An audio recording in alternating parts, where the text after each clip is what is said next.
BOINU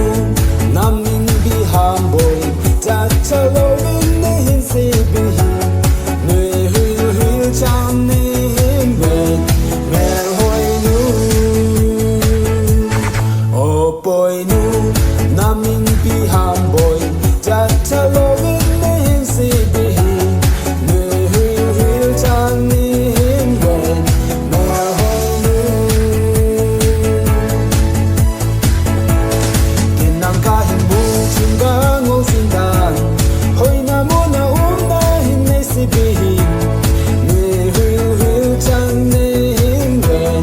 Mer hoinu Kinko adingin no se tu siling BOINU ibin ay tonto din Kamil kita boy na sumay nuhi Kalong mita na lang sige Ibitihin ko kamanding kita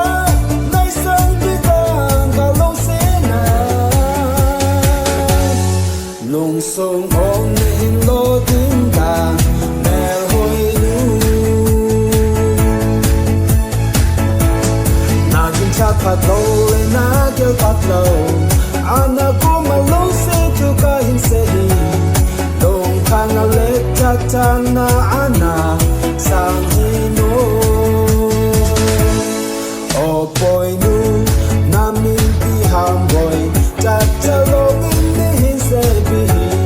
Nui huil huil chan nihin wen Mer hoinu BOINU